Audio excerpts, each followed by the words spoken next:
Hello, everyone. My name is Dr. Yonit Arthur. I'm an audiologist and coach. You are on the Steady Coach. It is always an enormous privilege to share with you success stories. And today's comes to you from Dani, who is here to share her story of recovery from PPPD.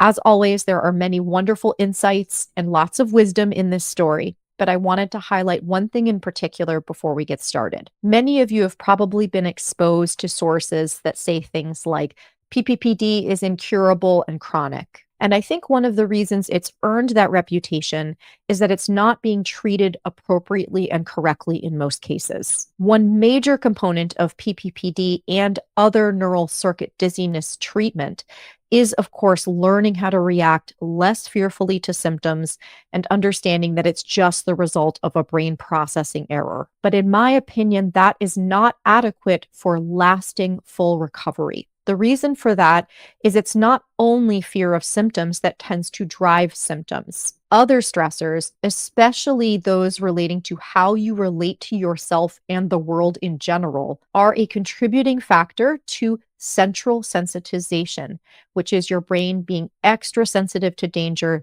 and is ultimately the reason people end up stuck with chronic symptoms like these. In this story, you're going to hear Dani talk about how far she got in her recovery using some of the methods to address the fear of the symptoms. But ultimately, she only reached lasting recovery when she dug a little bit deeper and understood and was able to address some of the other deeper stressors that were affecting her nervous system. Please enjoy this conversation with Dani. And as always, if you're new here, please subscribe to my channel. Please also leave questions and comments below if you're on YouTube, and also like the video. These things help me reach more people. If you happen to be listening to this as a podcast, I would also greatly appreciate it if you could follow the podcast and leave us a 5-star rating. Again, my mission is to get stories of hope and success like these far and wide, so anyone who ends up with a diagnosis like PPPD, MDDS, vestibular migraine, and other neural circuit syndrome names knows that recovery is absolutely possible. Dani, it is lovely to meet you. This is our first time meeting, so what a cool way to get to know someone by hearing you share this story of what you've gone through over the last year. Yeah, it's really surreal for me meeting you. Can I just say, after watching you on YouTube and then seeing you here in person, it's quite overwhelming actually. You know, I know this may seem really weird, but it's like this for me too, because I do a lot of my communication with people one way. I mean, I'm on video, but I meet you in the comments or I get emails. So to see you as a real living, breathing person is just, I get a little struck by it myself. So thank you for saying that. And I'm right there with you. Yeah, thanks. So I want to hear all about your story. I know a little bit of the background, but let's just start with who you are. What do you want us to know about you? So I'm Dani. I am 33 and I'm British, but I actually live in the Republic of Ireland. My husband is Irish, so this is where we live for the last 3 years. And I am a empathic person. I love my animals, and yeah, I had PPPD and had a diagnosis of vestibular migraine, but I'm not actually 100% sure about that. Yeah. But yeah, that's kind of me in a really small nutshell. Yeah. Okay. Wonderful. So when you said the empathic person, I smiled because many of you out there are going to relate to this. Maybe not all of you, but I think our folks who are more sensitive are often the ones who are more likely to be affected by stress really deeply and then end up with a situation like PPPD. Yeah, and actually I have quite a stressful job. I actually support students at university, college level with kind of everything and anything in terms of mental health, financial support, general well-being. It's quite a stressful job, but something that gives me a lot of I enjoy it, you know, because you're helping someone, but actually sometimes in this journey has actually made me realize kind of how to manage work a little bit better as well, not completely leave that role because I know it's right for me, but just to kind of have a bit of space with it as well. So yeah. Oh, I love hearing that because those are the kinds of things I think people often conclude as they've really recovered, as they've really gotten better. Like, I need to have a different relationship with my well-being and my stress in general. Like, it's not just, oh, I need to have a different relationship with symptoms, although I'm sure Mm. that's going to be a part of your story. So I'm excited to hear how you reach that conclusion. So let's start from the beginning. So please tell us how the symptoms started and when. So I would say the symptoms, like I know there's a lot of people on these stories and they're like, this is the day it happened. So mine were quite gradual in that I went home to the UK in August, and while I Of was away, 2022? 22, yeah. 22. Mhm. No, sorry, 23, August 23. 23. And I caught a cold while I was there. And what I didn't realize is that you probably shouldn't fly if you've got a cold. So I flew back home to Ireland and my ears blocked up during the flight as we were landing, like excruciating pain. And I was like, oh my goodness, I was like completely beside myself. And, you know, my husband was like, you need to, it'll be fine. Like, we'll go to bed. It'll, you know, you'll kind of feel better when you get up in the morning. They won't be blocked. And I woke up the next day and they were still blocked. And I was like, okay, like, don't panic. It's fine. These things might just take a little bit of time. But a little bit of background for me is that when I was little, I used to get ear infections a fair amount, or like I'd swim and I'd get water in my ears, and it always really bothered me. I still don't understand why, but it really bothered me anyway. So I kind of was like, I was off work. I was off work actually for a month. I'd taken a month off. And I was like, this is so frustrating because I had big plans and I just feel like I feel really rubbish. Like I still feel poorly with the cold, and my ears blocked up. So I gave it a couple of days and then I was like, right, I'll go and see the GP and just make sure that there's nothing untoward going on. And he basically was like, there's nothing in your ear. I can't see anything. There's slight inflammation. So I'm just going to give you some antibiotics. And so I started taking them, and then maybe a couple of days after, I was like, they're not working, nothing's happening, they're only making me feel worse. And I was kind of like, what do I do? So I went back to him, and he was like, you need to go to A&E, and just kind of get it checked out, because I don't think there's anything there, but I can't see as far as like someone like with tools in A&E. And I was worried because we were going on holiday actually. So I was worried about flying again with my ears not being 100% right. So I took myself off to A&E, and I remember sitting on the bus and just feeling like I just feel so unwell. I just feel like I'm not processing anything. And so I got to A&E and they were like, there's nothing wrong here, take this nasal spray. There's nothing behind your ears. You're fine to fly, but just go with this nasal spray. More antibiotics. And so we flew to Croatia, and it was like the heat was unbearable. It was about 45 degrees actually. It was I don't know what that is in Fahrenheit. Sorry to Well over 100. Yeah. yeah. Yeah. And I just was so unwell, like bad stomach, my ears still felt blocked. I was just really, really unwell. Anyway, so we get home after our trip, and I am convinced after all the Googling I've done that I have Eustachian tube dysfunction, and that sends me into sheer terror. Oh, yeah. Can I just say, I have never felt like throughout this process, I've never felt fear the way that I felt fear when I had come to the conclusion that I had eustachian tube dysfunction. You must Because have found the forums and the social media groups and yeah. just addicted. All I can say is I was absolutely addicted to Googling, to joining different Facebook groups, searching on Instagram, searching on YouTube. Just, I can't tell you how addicted I was to the negativity. And through that as well, I kind of also self-diagnosed like TMJ. And I remember watching this guy on YouTube, and he was talking to you about how to like unclog your eustachian tube dysfunction, which was pretty much basically like trying to like make yourself be sick.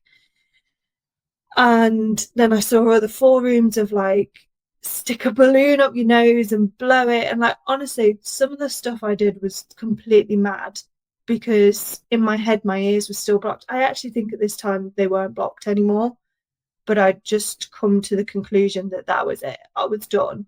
I'd got blocked ears, and I was going to have like grommets in my ears, so like tubes in my ears to open it up again. So I was like, I'm going to go and see an acupuncturist, and I was like, this is going to be the miracle. And I could hear my ears crackling, and then nothing. And I saw a reflexologist, nothing. I was just looking for the quick fix that was just going to go, my ears are open again. And I was like, the doctors aren't going to help me. So I kind of went back to work. I actually genuinely don't know how I worked for the next month, because it was the start of the term for the students. So it was very busy. And I was just slowly deteriorating, like mentally, physically. I was getting more symptoms. And it all kind of came to a head around the end of September when I went food shopping, and then I feel nauseous, this doesn't look right. And I got home and I just had like the worst panic attack. I remember sitting on the stairs and then lying back on the stairs and just having a panic attack. And I actually don't think that panic attack stopped for like a couple of days. Oh my gosh.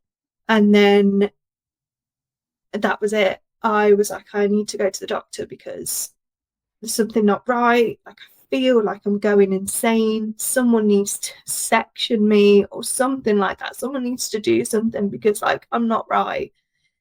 So sorry, am I just This is perfect. Yeah.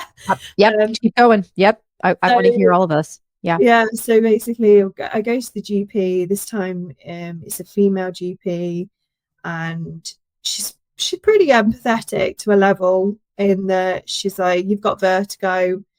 I can't believe you're still working. I can't believe you're still driving. Because I remember driving, I felt like I was in Mario Kart. Like, things just whizzing past me, and the road not looking right. And I just remember one day coming home from work and being like, I can't drive. It's so dangerous for me to be driving right now. So yeah, I went into the GP. She basically signed me off work, and I elected to go on to some medication for my anxiety. Like, for full disclosure, I've struggled with my mental health in the past, so I've previously been on antidepressants. Mm-hmm. So I kind of sorry. What did she give you this time? Oh, what was it called? Sertraline. Mm-hmm. Okay. So you were previously off of it, and now you went back on it because just the anxiety was so out of control. Yeah. It was just unmanageable. Mm-hmm. Like, I wasn't sleeping. I was having panic attacks when I did fall asleep. So I'd wake up to a panic attack. And it was just like, I just need something to just take the edge off, whether it is or isn't, I don't know. I just need to do something. Mm-hmm. So she signed me off from work, and I remember that day I got back from the GP and I just sat in the garden, and I felt normal for a moment, like being outside in the sun. Anyway, she'd also kind of sent a referral off for like a CT scan, and all that kind of stuff. So yeah, so I think then it was like a couple of weeks till I had my CT scan. Of course, nothing showed. Of And course. I remember she rang me to tell me, and everyone was so pleased. And I was like, why are we pleased? Right. Can there just be something wrong that you find so you can just cut it out? Yeah. Yeah, I was like, I remember actually this one of the first success stories I ever listened to. I don't remember the gentleman's name, but I remember listening to him and he said something similar, like, just wanted there to be something like, as strange as it sounds, like a bleed on the brain to like tell me I'm not going crazy. I rang my husband and he was like, why are you so upset that there's nothing on the CT scan? I was like, because there's something wrong with me. There's just something wrong with me. And it's not just my anxiety. Like, I've experienced anxiety before and I've never had these wild symptoms, you know. So the GP's answer was MRI. Again, that was another couple of weeks, went for an MRI, nothing.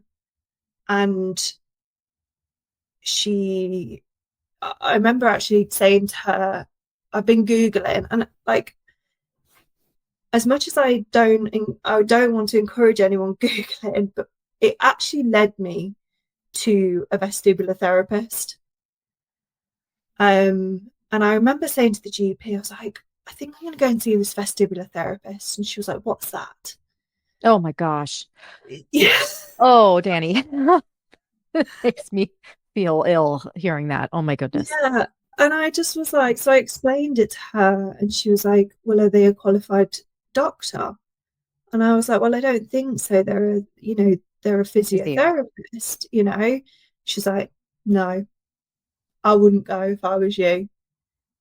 And she was like, what I can do is put you on a waiting list to see it was basically like an ENT specialist for tinnitus, because one of my symptoms was tinnitus. Yes. And but she was like, you'll be waiting a while. So hang on a second. Okay. Again, not that I haven't heard stories like this before, but it always stuns me when I hear them. Every time you'd think I'd learn by now that this is the experience people have. So at this point, you're waiting weeks between appointments. You're off of work. Mm-hmm. What's your life like right now? She's looking at you and saying, "Oh, you'll have to wait for a while. You can't go see that physio. We're going to send you the ENT." What is your life like in the meantime right now? It's nothing. Sorry if I got upset, but it was like genuinely just, I couldn't even brush my teeth. Like, I couldn't even stand up to brush my teeth. I was having to have a bath because I couldn't stand in the shower. Like, I just would sit on the sofa and just watch telly and Google and just pray that like I would feel better eventually. It was so small. Sorry. I'm, I'm so sorry. I just, Dani, the reason we're talking today is because my hope is this story, along with the other success stories I have on my channel, will reach someone who's there now and will get them out of it faster. So you don't have to go through no one else has to go through what you went through. I'm sorry. I'm so sorry. Yeah. No, and I hope so too. That's why I'm doing this, because I just I wouldn't wish this on my worst enemy. I Yeah. remember like I used to sit on the sofa and look out, and I'd look across at the building across from us, which was a nursery, and the bricks just didn't look right, and the trees didn't look right, and to be fair, I'm actually grateful I was able to watch telly. That's what my day was, and so I'd get up and I would try and quickly brush my teeth, take myself downstairs, and just sit on the sofa for the whole day. Like, my husband would have to bring me food, and sometimes like he would have to escort me to the toilet, and there was there was only one day a week where he had to go into the office, and that day I would either not eat or I would just make some toast. That was all I could manage. Um, yeah. Yeah. So, for context, I know this is taking you back to a really difficult time of your life, and I appreciate you being willing to do this. I think it's important for people to hear what symptoms you had at this point. So Mm. this sounds like you're at the worst of it. You're not functioning. So what symptoms were you experiencing here? So I have a list. Perfect. Go for it. I suppose the main one was dizziness, but it wasn't like a spinning. It was like what I would describe as you come off like a really fast roller coaster, and your brain hasn't quite caught up. That was what it was like for me. Um, Nausea, ear popping was a massive one for me. Brain fog, tinnitus, um, In sensitive to both ears? noise. Tinnitus in both ears, tinnitus, No, just this one. ringing or a different sound? Yeah, like a high pitched squeal. Okay. And And you s- actually, yeah. it was so loud sometimes I could hear it over the telly. Mhm. And I actually remember the day the tinnitus started. I remember we were sat watching TV, and I was hurriedly eating my dinner so I could lie back down. And yeah, we were watching a program. It just started, and I could hear it over the telly, and I was like, great. Yeah. Yet Um, another. Yeah. And you said sensitivity to sound. yeah, sensitivity to light, Mm. fatigue, panic attacks. One of the craziest ones I had um, was that I was actually fearful of hearing myself swallow. It was very, very loud for me when I swallowed. And I remember being like, this isn't normal. Like, you shouldn't be able to hear yourself swallow. And I remember voice noting my best friend. I was like, what do you hear when you swallow? And she was so good. She just completely was like, yeah, I can hear myself. She was like, but it's not very loud, but I can hear myself, like if I really think about it. And I was like, it's super loud for me. And I just convinced myself it wasn't normal, because I was like, I can't remember what life was like before. Yeah. I and like yeah, and then like a big one for me was just having suicidal thoughts, and just being like, my life can't be like this, and it can't be like this with my husband either. It's not fair on him. It's not what I hoped for us. Mhm. We were only like 8 months married at the time, so we had big plans, and it kind of all came crashing down. So yeah, suicidal thoughts was definitely a big one for me. Yeah. You know, So I yeah. want to I want to normalize that for a second for people, and I certainly don't mean to say it was like this for you, Danny. You can tell me, but I think part of neural circuit dizziness and the anxiety that typically comes with it, even for people who've never had anxiety, it comes with intrusive thoughts. And Mm. often those thoughts almost feel like they're not even you. Like Mhm. it's like I've never been like that, Yonit. I've never had thoughts like this before. I've never felt so dark. And it almost felt like my brain was like doing it without my input or something like that. So those kinds of intrusive dark thoughts actually happen to a lot of people, even if they Mm. have no intention of actually self-harming, Yeah. but it can be part of just the symptoms of neural circuit dizziness. Yeah. No, it was like I remember speaking to my therapist and being like, don't know who this person is talking to me, telling me to do this. And it could just be at moments where I didn't even feel that anxious, like, Yes. maybe just trying to get outside for a bit of fresh air, and it would be like, you don't want to be here anymore. Like, Yeah. this life is not for you. And it was, it was scary. Um, and I've always kind of felt very empathetic to people who've got who've had suicidal thoughts or maybe have, taken their own life by suicide, because, you have to be in such a dark, painful place to get there, and I just was like, I have to do something about this. It's because I do want to be here and I do want to see what the future has for me, but it can't be feeling like this, Right. Sure. Thank you for taking us back there. Again, I know this is not your favorite time of life to talk about. Anything else on your list of symptoms before we come back to the ENT and what happened from there? No, I think that was the big long list. But what I will say is, like, the ear popping seemed to be, well, it was constant at stages. And I remember listening to a success story, and she was like, and I had ear popping, and I was like, oh, I'm not alone. Like, so that's why I wanted to do a really big long list, that if someone's listening, like even like that with the swallowing, if someone else is feeling like that, they're not alone. Oh, and actually I had quite bad head pressure. Oh, Like, sure. here. Yeah. And that was the first symptom to go, so it's probably my least thought about one. It was the first one to actually leave. So Yes. Again, thank you again so much. I'm so glad that you brought up the ear pressure and head pressure. The ear pressure in particular, the popping, that one isn't talked about as much as Eustachian tube dysfunction, which is really just a description of a symptom. It doesn't mean anything. I don't mean that in any kind of disrespectful way, of course, to people who are suffering from it, but it's just a symptom. It doesn't mean that there's a mechanical issue. It just means that we have a particular symptom. But anyway, it doesn't get talked about very much here. And so I think it's going to be incredibly validating for people to hear your story and know that that was one of the big things for you. Yeah.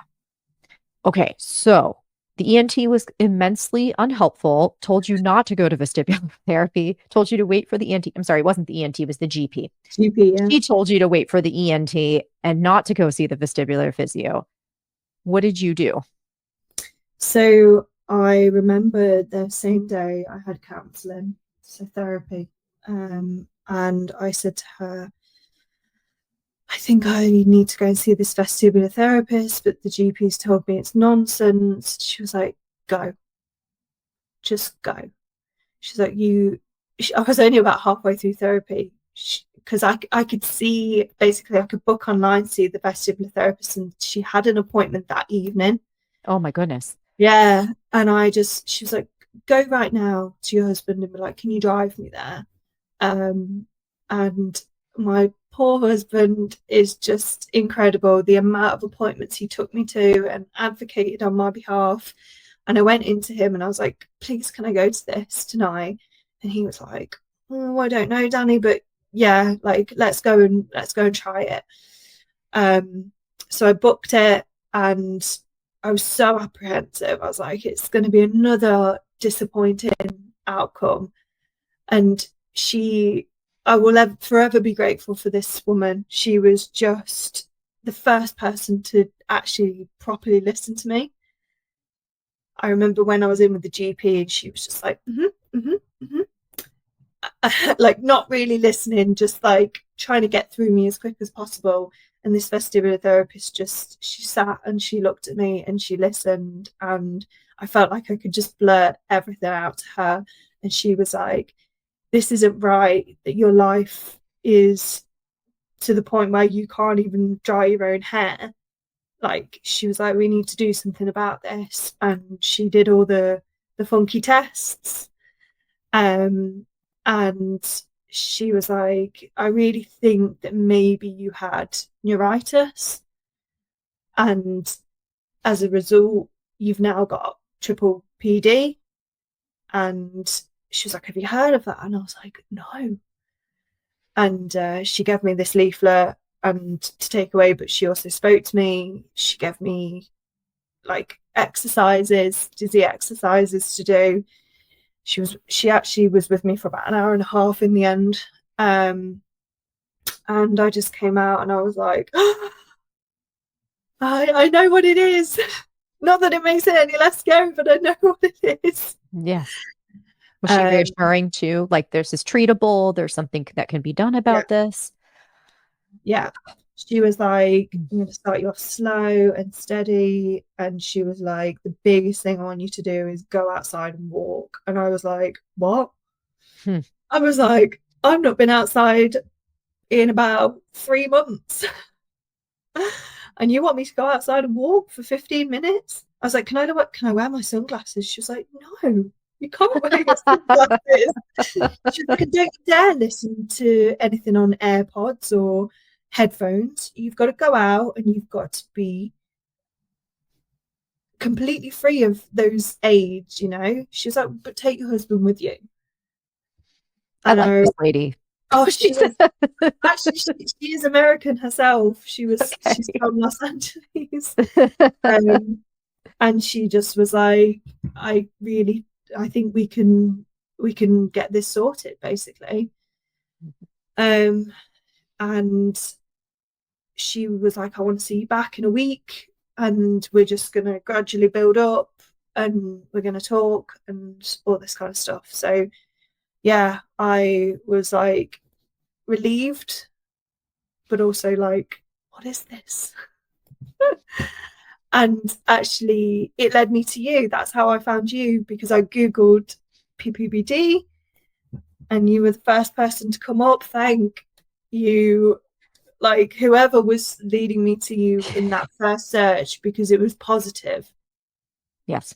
That was my goal. Dani, that's like I've I've hit my milestone. This is the only thing I really wanted from my channel, for that to happen, because when I first started working with people with PPPD, and then as I started understanding there was a little more to it than just doing exercises, if you Googled PPPD, the only thing you would see was horror stories, and there was nothing. And I'm like, once I started recording the success stories, I'm like, I'm going to record so many of these that eventually, when you Google PPPD, the first thing that's going to come up is you can recover, and here are like 100 people who did. Yeah.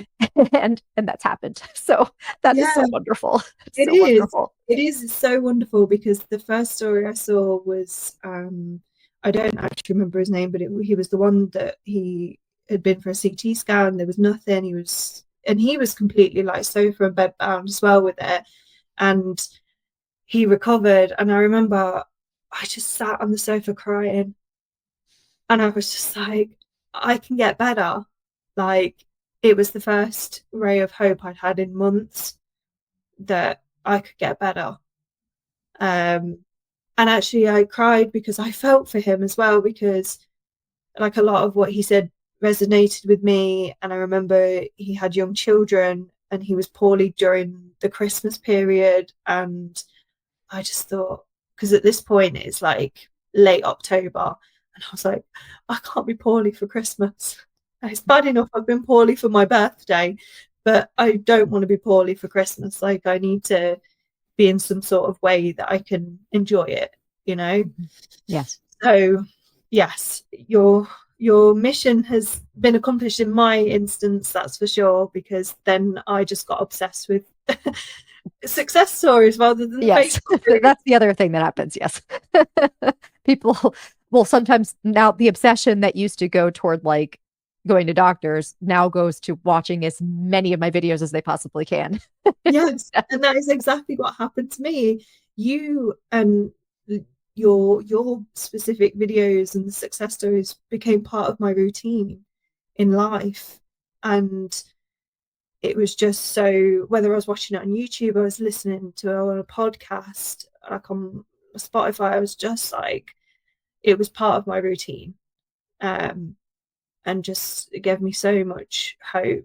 And actually, interestingly enough, when I went back to the vestibular therapist for the second time, I told her about you, and I told her it wasn't all down to dizzy exercises and that I probably needed to do some emotional work. And she was like, oh, that's really interesting. So I expect now that she recommends you to people who go and see her, because like living in the Republic of Ireland as well, like there's not many vestibular therapists. I'm just very, very lucky that I live just outside of Dublin. It was still an hour's drive for us, but Wow. I don't think that there's that many in Ireland, to be honest. Mhm. Yeah. Wow. Okay. Again, thank you so much. It's just so touching to hear this the story. So I'm really, thank you.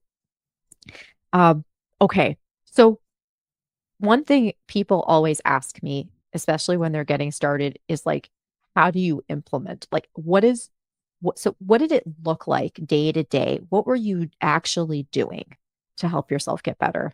Yeah, so I don't know, like I know that there's a type of person that would get triple PD or other like vestibular migraine, whatever.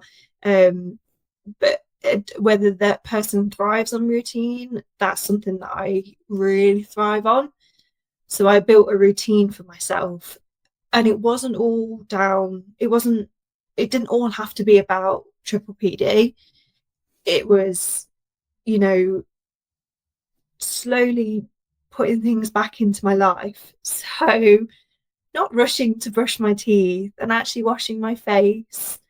And that would be kind of like the morning routine. I would eat my breakfast and then I would go for my first 15-minute walk. I would do the same route because that just felt very comfortable for me. It was on a main road. I knew my husband was only 5 minutes up the road if he needed to run out and get me. And then I would come back and I would watch a bit of you on YouTube.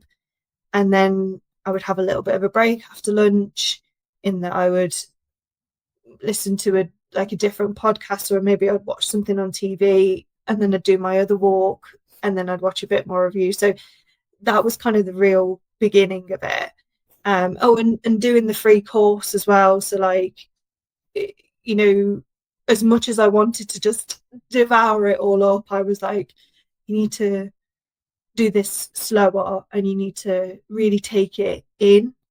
Um, so yeah, and like I bought your book, so I did like some journaling within the book, um, therapy once a week, just starting to make really good kind of habits again. And I remember that first, so I saw the vestibular and the therapist on the Monday, and by the Friday, I was out for dinner. Oh my gosh, Dani. Wow. It was horrible. It was the worst Sure. dinner of my entire life. And Yes. I had to put my fingers in my ears because it was so loud. But I was like, I missed my birthday, so I want to go and do this. And I think we were in and out in half an hour, but I did it. And it was almost like that whole safety thing in that fine, you're here is not perfect, but you're here and you're showing your body that this is what normal life is. You go out for dinner, you know. So not that I would recommend anyone would do that, but it was just something that I had to prove to myself. And I will say I had a panic attack because it was very overwhelming. It was very overstimulating, and maybe I did it too soon, but like I did it. And Well, you, I mean, as uncomfortable as it was, though, what a confidence boost it gave you. Because if you can survive that, it's like, okay, well, I'm going to go for my walk now. Like yeah, that's nothing compared to what I just did the other night. yeah, and I slowly built my walks up to because it was like 15 minutes twice a day, and then I started building it up to it's like half an hour twice a day because before I got poorly, I was very, very, very active person. And I would like go to the gym. I would do an hour and a half walk every day. I'd just be always like kind of on the go. So to try and just build back up some sort of normality, was really important. And something else was that I was absolutely gutted I couldn't stand up and cook. Like it was absolutely impossible to do. And I think maybe about 3 or 4 weeks after I first kind of got the diagnosis, I was standing up cooking, the quickest meal I've ever cooked. Yes. Yes. And I had a chair next to me so that I could sit down and stir, stir, stir. But I did it, and I actually still have the photo on my phone of me taking a selfie of me cooking to send to my sisters, like, I'm up, I'm cooking. Um, I felt rubbish afterwards. Like I felt rubbish in like terms of like feeling unwell, but I felt great in myself because I'd been able to cook. That's what I was going to ask. And because I want to point this out to people, it sounds like the once you understood what PPPD was, it sounds like you just accepted it immediately. It just made complete sense to you. It doesn't sound like you had any doubt really that that was what was going on. No, absolutely none. Yeah. And I think that's the reason for the quick progression. I mean, you certainly didn't feel good physically, but it meant that when you had unpleasant sensations while doing something, to quote one of our folks in a different success story, Mark, he said, "These sensations are exactly what my brain needs in order to heal." He said, these sensations are the medicine that my brain needs in order to heal." And it sounds like as bad as it may have felt to cook or to go for walks or whatever it was, or go to the restaurant, you knew this is how my brain can learn to do this again. Mm-hmm. Yeah. And I was like, if I feel fear when I'm doing it, I need to somatic track. I need to be mindful. And I think what was really helpful was that prior to this, I had a little bit of knowledge and I'd done mindfulness and, all that kind of stuff. So that when it came to it and it was like, this is what you need to do, I was like, oh, I know. But actually, I'd never heard of somatic tracking before until I found you. And that was, oh my goodness, like that was game changer for me, the somatic tracking. And yeah, just being with the sensations that I was experiencing and knowing that at times they felt scary, but actually it was exactly what my brain needed, you know? Yes. So, um, Were you always doing somatic tracking as a meditation, or did you start doing it kind of on your own once you learned how? yeah, kind of like on my own. At first I would go for my walk, my sensations would be really high. I would do my dizzy exercise, I would do somatic tracking straight away afterwards to bring the anxiety down that I was experiencing. And I just did everything a lot steadier. I was such a frantic person before, like, gotta get everything done. And I was like, I just gotta slow down. So the somatic tracking was really good for that. And just to be able to like visualize as well, just picking maybe one sensation that felt particularly bad that day and just being with it and actually comforting it and almost mothering myself. That's something that I've really learned to do, is to just mother. And I can't remember who it was who said it on one of the success stories about being a helicopter mom. Yes, that was Melissa, I think, that Yeah, you're referring to. Yeah. Hmm. yeah. And she said about being a helicopter mom and that your sensations are, "Ooh," Hmm. but actually I was like, I'm just gonna be the mother that I want to be, in that it's okay. And this is really normal what you're experiencing. It's all part of the recovery process, and you're going to get better and you're going to do all those things that you love doing. But for right now, this is where you're at, and we're going to be really calm about it. Dani, you're just no wonder no wonder your story is so I mean, you got better so fast, or you Yeah, got better. It's going to sound smooth. I know it wasn't smooth, and we'll talk about yeah. that in a second. But it's you apply the principles exactly the way I hope people will apply them. You this acceptance of the reality of right now, like right now, I do have a sensation, is absolutely critical for recovery. And I Mhm. think so much of what causes people to get stuck is they're trying so desperately to escape from the Mhm. discomforts of the Mhm. sensation, or fix it or get rid of it. And there's, again, because you didn't have doubt, that made this possible for you. You can say, because you were basically saying to yourself, I'm accepting this for now. I know it won't be forever. Whereas Mhm. people who don't have that belief, they're like, I can't accept this. If I accept this, I'm giving in and it's going to stay Mhm. forever. You've got to give up the fight. You do. I know it's the hardest thing. And it It's is the so hardest thing to do. hard when you've been in fight mode for so long. And trust me, I fought and I fought and I tried to convince myself this wasn't happening. And then as soon as I looked up, how you were diagnosed with triple PD, or the symptoms that come along with it, I was like, this is me. And Yeah. actually, there's nothing wrong now. It's all just rewiring my brain and getting my brain to understand that Yeah. this is okay. Yeah. And not to say there wasn't frustrating points where I was like, why aren't I there sooner? But actually, my recovery was pretty quick in that. Yeah. Yeah. With some ups and downs. So, Oh, so, yeah. so let's talk about that a little bit because people get confused and you'll see this sometimes on comments like, I was 90% better. And then suddenly I'm like 0% better. What happened? Oh my gosh, did I do it wrong? Does this mean I have something different? I'm like, no, no, no, no. This happens to everyone. So, what was your experience of dips? So, like, I would have very small dips, like teeny tiny, like a day of just feeling, oof, like Mhm. just gross. I just felt gross for like a day. So then I would just rest and, get back it the next day. And I would say by maybe April 2024, I was like, I'm recovered, I'm done. See you later, thanks.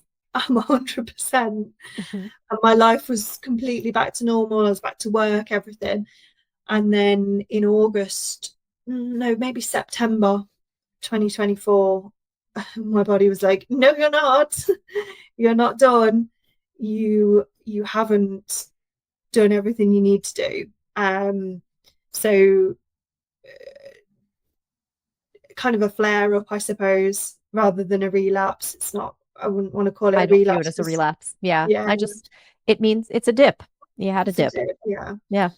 Yeah. And, you know, I think for me with the dip, it was like not a fear of the sensations, but I hadn't fully addressed the emotional toll that it had took on me and everything that happened prior to the triple PD happening. Look, I'd been in therapy, grand, whatever. I'd done it. I'd done the journaling, all that stuff. I thought, you've solved it all. I actually hadn't, like, so my backstory before triple PD, kind of going back, was that I had several significant losses in my life prior to it. The year that we were planning to get married, and we also moved to a completely different country, I had a really, I suppose, stressful, grief-stricken 2022, Yes. which ended with us getting married, which is unbelievable. And I never felt stress planning, but everything around outside of my life was completely stressful. In that my mother-in-law passed away, I moved countries, and I don't want this to sound ridiculous, but my dog of like 11 years had died very suddenly. We were not expecting it. Very similar. My mother-in-law died very suddenly. We were not expecting it. And the grief was just immense, and I never actually addressed it. So then in September 24, I got a cold and I got a few sensations back, which is very normal with a cold. And my body was like, no. They were like, pay attention to me again. And the anxiety just went through the roof again. Um, and I was like, I've got to figure out how I can stop this pattern of behavior that's happening with me in terms of the anxiety, depression cycle that I will go through. And I actually found an IFS counsellor. Mhm. So I changed therapy. I changed to a different type of therapy. Internal family systems for people who Yes, don't know the yes, acronym. Yep. yes. Mhm. And I'm an again, IFS practitioner myself. yes, So, yes, and yeah. this is why I did it, because I'd heard you mention it before when I was when the kind of triple PD had come round, but I was with a counsellor who did CBT, and I liked her. I thought we did good work, and don't get me wrong, she's amazing. She really helped me through that first stage of my journey. Yes. But I was like, I need to dig so deep, and this is what's going to happen. But again, in Ireland, an IFS practitioner very few and far between. But I found this amazing woman, and we did a lot of work in 8 weeks, and I feel like I properly grieved a lot of things in my life, actually. A lot of other things came up, and I grieved that time I lost in my life when I was poorly. Yes. That's important. Yep. Yeah. And I don't know whether like people are ready for that, in that there was a lot of, what's the word? Just sorrow with losing that bit of my life, and that was we were newlyweds, and that didn't happen for me. It didn't happen the way that I wanted it to, because I am a complete perfectionist, complete control freak, type A, highly strung person, in that I was frustrated, I was angry. And something I've been taught from a very young age is you don't you don't get angry, you know. I think a lot of us are taught that you be a good girl, and you don't do those emotions basically. Yes, absolutely. And my therapist was like, you need to get this anger out, because the anger is coming up in different ways for you. And I was angry at these two amazing people in my life being taken away from me. So angry. And so unfair. I felt really like, why me? Mhm. So yeah, the IFS was just amazing, and I'm still doing it now because she recommended a book where you can kind of um almost kind of do it with yourself. So Which one? still working. Yeah.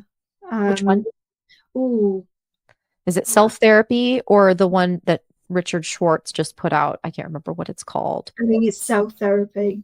Yeah, Self-Therapy by Jay Early. Yeah, that's a Yes, really useful book. yes, Yes. yes, Yes. really good. And that's also when I knew that she was amazing, in that she wasn't like, I need to see you for at least a year. She's like, I think I can do a lot of work with you in 8 weeks, and then I'm going to let you go off and continue the book, and then maybe you can come back, and if you're struggling to work through things yourself. Um, so yeah, that's kind of, and then I suppose I kind of only really started to feel better again maybe February of this year, so Mhm. 2025. Yes. Um, But it felt like to you, it sounds like it felt like very clear relationship between you starting to feel better physically and you also feeling like I've I've properly grieved, I've properly mourned, I've properly addressed the anger, and yeah, I'm in better touch with myself now. yeah. Yeah, because when it first all started happening, I did the journaling. I thought I was dealing with grief, other issues, but possibly I just needed that extra support from someone else, who could sit there and be like, "This is exactly what's going on," and kind of help you process that. So yeah, like right now, I feel a lot better in myself mentally and physically. Um, Yes. yeah. Yes.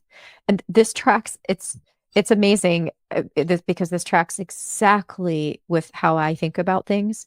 It sounds like in phase one, you were really just not afraid of symptoms anymore. They Mm. they were scary and yucky and you felt terrible, but you knew I know I'm going to get better. I know that it's going to be okay. And you did. You got better. And then you had a dip and correctly identified that there was still a pattern that was keeping your nervous system stuck. And, Mm-hmm. and I don't mean that in any kind of metaphysical way. I mean that simply nervous systems make predictions of danger based on their knowledge of the world. And if your knowledge of the world is based on uh, beliefs about yourself and your relationships to others that make you feel like you're in danger, then your brain's going to think that you're in danger when you're not. I mean, it's just so you meant, the symptoms of anxiety and depression and having gone through those losses, that was still causing your nervous system to feel like it was in danger. Yeah. So yeah, it would respond poorly to symptoms. And this is what I tell people. You can get dizzy from a cold. You can get dizzy from spinning in circles too fast. You can get dizzy from being in a car. There are infinite numbers of ways you can get dizzy. I want your brain to not just know that the dizzy sensation isn't dangerous, but also to just stop appraising a lot of things as dangerous. Like just let's have it know the world is a safer place than what it thinks it is right now. Yeah. And, I think it was you that said in one of your videos about, I think it was about tinnitus actually. It was like, it's good that not that you're hearing tinnitus, but that you're hearing something because then it means that your brain's working, Yes, yes. I'd be very worried if you didn't hear something. Yes. Exactly. Yes. So Yes. for Yes, me it's now, right. like Yes. my tinnitus dips in and out. I'm going to be completely honest with people. And I know my tinnitus is louder when I'm stressed. But I am no longer annoyed at it, upset by it. I'm like, you're here, and you're here because my brain's working. And it comes and it goes, but it goes for a lot longer than it is here now. Yes. Yes. And it's So funny. there are times when you have silence and it's just not there at all. Like I can go months without it, and then it'll come back for a couple of Fantastic. days. But it won't be. It's not as loud anymore as well. I only ever hear it when I go to bed at night. Wow. And That's there's awesome. things, yeah, and then there's things around that as well. Like, sometimes I play rain music, and I'm like, no, you're gone. Like, so I'm going from tinnitus that was so loud I couldn't hear the telly to, and then you take those moments of silence with such appreciation, you know. And it's funny how I think I almost kind of preempted this in that I remember my mum telling me about a friend, I must have been about 12, who got vertigo. And I thought, gosh, that's probably the worst thing in the world you could get. I couldn't imagine like dealing with that. And I think, I don't know how I became aware of tinnitus, but again, it was one of those things where I was like, gosh, I don't think I could live with having tinnitus. That's just like the worst thing in the world. So I feel like I almost I almost program my brain to be already scared of getting those Those things, things. Not that I Yeah. ever thought about it too deeply or anything, but then when I got the tinnitus, I was like, my life's over, how am I going to work, all that kind of stuff. And I still have bother with my ears, but I deal with it in such a calmer way now. Like I might this time, my husband will probably like, but what about that time you cried 2 weeks ago and your ears were bothering you? You said Like, that's been going on your whole life, right? yeah, it Yeah. has. Yeah. Yeah. Yeah. But now I'm Yeah. just like, you're gonna go. You will go eventually. And whilst you're here, life has to continue though, because when I first started with all of the sensations, I shut my life down to reduce myself to just sitting on the sofa. Yeah. And now I'm like, fine, you're here, you're annoying, but I'm just going to get on with my life and Yeah. continue. What So, about that ear plugging? When did that go? like, it comes and goes every so often. I want to be totally honest with Of people. course. You're not, Um, Dani, recovery doesn't mean you live a sensation-free life. I hate to yeah. break it to everyone. I have sensations too, but what they mean to my brain is, oh, oh well, okay, on with the program. I mean, because our bodies are noisy and do weird stuff, Mm-hmm. but are the symptoms chronic? Are they happening all the time? Are they so intense that you're bothered all the time and constantly trying to ignore them or escape from them? Are they interfering with your life in any way? Are they making it so you can't enjoy normal activities or relax and have fun or be peaceful? It sounds like none of those things. So you don't meet the criteria for having chronic symptoms anymore. No, no, and like, my ear plugged up the other week and I was really upset by it, but we went to the beach and, I kind of got on with the day. Yeah, fine, I had a little cry. But the next day it was fine. Right. Exactly.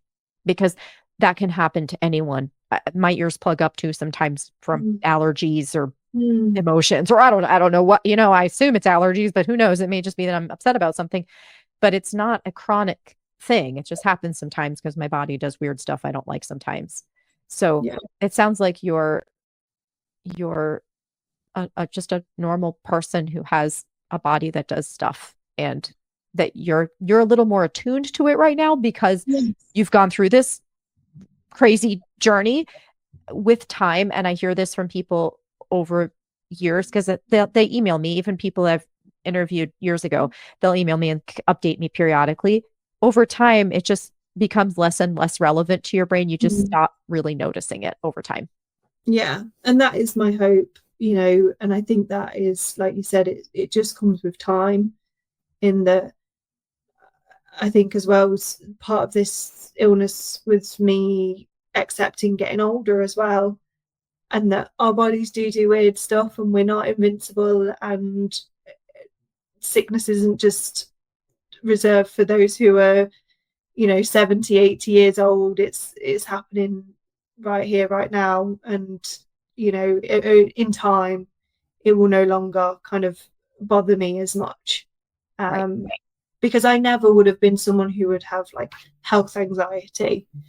And I would say there's a little bit still kind of lingering around, but it definitely doesn't bother me as much these days. So Yeah. And it sounds like you've wonderful practices in place, and you're still doing those things. It's still getting to know yourself, still probably working on patterns that have been in your life for a long yeah. time and just take time to unravel. And I'm so happy to hear that, because nothing worries me more than when I talk to someone who's recovered and they're like, I'm free. I'm just going back to my normal life. That's it. Bye. And I'm like, ugh. I mean, I don't judge someone who does that, but I'm like, we probably want to understand why you're here. Like, we probably want to know what it is that got you here. And I'm fully aware sometimes it's bad luck. I had a cold, but I don't mean what started your symptoms. I mean what caused your particular your nervous system to take those symptoms and decide that they needed to be chronic. That's something that was probably built up for everyone over time. Yeah. And we kind of need to know what that is, because we need to address it. Otherwise, you have a nervous system that's vulnerable to stuff. Yeah, no, 100%. And like you said, like with the patterns, in that, I've spent 30 years of my life doing things in a certain way. I've been, almost assigned to do it. I've been formed this way. This is my personality. So those things are going to take time to not completely change, but adapt to, because I actually like who I am. I actually like being a type A person, but it Yes. doesn't have to be so intense. There's always still going to be a part of me that is a perfectionist, that needs to control all that kind of stuff, but it's actually a lot more minimal now. Yes. In that I am a bit more like, no, I'm all right. You can take control today, and I will just go with the flow. And again, it's supposed with that as well, when you're like, I'm going with the flow, but this is not very nice. It's almost like that mothering yourself again. I know this isn't going to be nice, but maybe it will be nice. And like, give it a go, because change is really good. Yes. Oh, Dani, this you've just done such good work. I know I don't get to be proud of you. I really had nothing to do with it. I put out You information, do. but you're the one who had to implement, and you implemented it so beautifully. And I'm so, so happy for you. And I'm so impressed. But I mean, you nailed it. You nailed the whole Thank you. process. Thank you. I suppose this is the part of me that still is like, I couldn't completely nail it because it went, but It's that is supposed a to happen. whole, It's supposed to happen. the brain doesn't go down without a fight, that's for sure. Yes. Um, Yes. and, as my therapist would say, that the dinosaur brain, it's a dinosaur brain. It's like, please don't make me go extinct. It's just trying to survive, just survive, survive. So, you know, yeah, I like, and I genuinely couldn't have done this without finding your videos. Like, I honestly, the vestibular therapist was amazing. Don't get me wrong, I'm all for the dizzy exercises to just bring that kind of, almost give yourself a bit of a routine, but it Yes. doesn't have to be the be all and end all Yes. in it, Yes. But that started me off, and you just Yes. helped finish it. Yes. Yes. I second exactly what you said about vestibular therapy, especially if someone's had neuritis. Of course, Mm, it makes sense to go through a round of vestibular mm, therapy, and it will get you started. It'll get you moving again. It'll give you a yeah. routine. It'll give you some structure. But I really feel like it's best combined with the other things I talk about so that you Mm. know what to do when the sensations increase, because it does make the sensations increase. Oh, it definitely And it, does.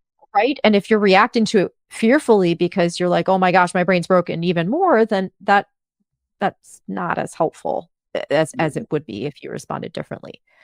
So, okay, I think you gave people so many good things to think about. Do you have any final words of advice for people who are going through this right now?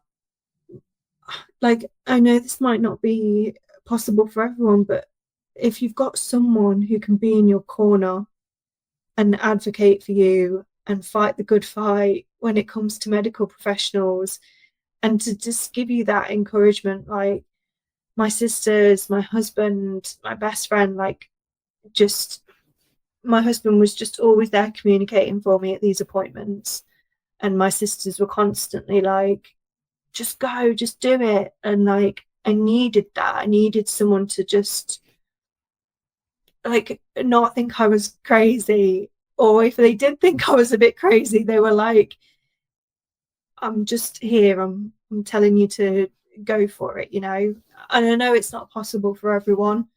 Um, and actually almost kind of, if you've got people who are being negative in your life, just to take a break from them. Um, who are not believing you, just take a break and just, I suppose, you'll find the tools that you need, and to not be disheartened when things don't just happen immediately, just to, like, it's a slow and steady race, that's for sure. Yes. Excellent. Excellent advice. Dani, this was wonderful. Again, thank you so much. It was such a delight personally for me to get to meet you and hear your story in person. That was awesome. And now I'm sure other people are going to benefit from it as well. So thank you Yeah. again so much. And one day someone is going to Google PPPD in from the couch and be terrified, and they're going to hear your story first, and you're going to save someone else. So Yeah. it's going to happen. So thank you. No, thank you, and thank you for letting me share my story. And if there is that one person listening right now, my life will be so much better knowing that I've helped just one person. So thank you. Thanks so much. And thank you for everything you do. It's just like, I actually kind of feel like I'm sitting in front of someone famous right now. I know. People often have that response, and I'm like, I am so incredibly much like a nobody. I mean, I don't mean that in any kind of derogatory way. I'm perfectly fine, being in my small little corner of the world, but by YouTube and social media standards, I'm like absolutely not important at all. But I know I'm deeply important to the Yeah. people who need the Yeah. things that I share. So Yeah. I'm so grateful that my platform has grown enough that I Me can too. reach people like you. Me That's too. just Yeah. awesome. Yeah. Thanks so much. Thank you. Thank you. And thanks to all of you for listening, for tuning in. If you're watching this on YouTube, please give us a like, please share the video, please subscribe to the channel. And of course, questions and comments for me or for Dani, just drop them below. If you're listening to this as a podcast, please feel free to give the podcast a follow. You can leave us a 5-star rating. These things also help me reach more people, which, as you just heard me say a million times in this interview, is one of the most important things to me. So thank you again to all of you. Thank you, Dani. And we will talk to you soon. Bye, everyone.